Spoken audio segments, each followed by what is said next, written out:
About 2/3 of the public supports it. This weekend in Chicago, a historic first ever conference for survivors of abuse and trauma on the mission field. It's sponsored by a group called MK Safety Net, a group of alumni from a Christian and Missionary Alliance boarding school in West Africa. For more on this, Heather Sells spoke with Beverly Thompson, the president of MK Safety Net. And Beverly, your group has worked on issues of abuse and trauma for many years now, seeking healing and justice for victims. Why did you decide to host this conference? There are over 400,000 former MKs in the U.S. and Canada, and many others in Europe and Asian countries. And most of us have lived in a great deal of isolation, believing that we are the only ones who experienced the kinds of abuses that happen to us. With social media, that's changed, and many of us have made profound connections with one another.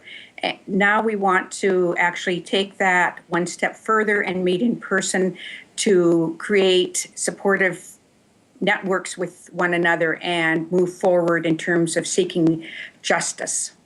All right, and just briefly, Beverly, give us some insight into the nature of the abuse that these missionary kids suffer that are now adults, and what the healing process looks like for them, given that this took place on the mission field of all places. Most of us have what's called complex trauma, which involves a range of abuses. For example, abandonment was one of the characteristics that all of us grew up with, making it very difficult to trust anybody. Often MKs have been sexually abused, bullied. There's been severe physical abuse, and throughout the entire experience, we were hearing that God was in control and that this was all of part of his plan. So as we heal, we're dealing with different kinds of trauma that make it very complex in terms of the healing process. And I know that justice is also a component of healing, and some mission organizations have publicly acknowledged that there was abuse that took place under their supervision. Others have not. In a nutshell, where do things stand? Like, how many reports of abuse have there been, and where are mission agencies at in working with these reports?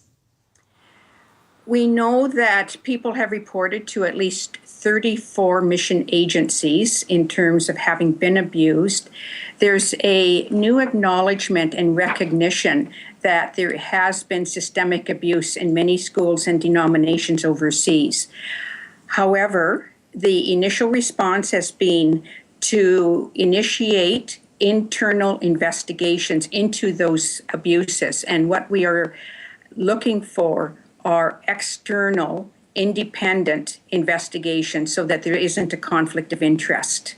We also are asking for audits to be done so that independent people can go in and ensure that the new policies and practices that are in place are actually being followed.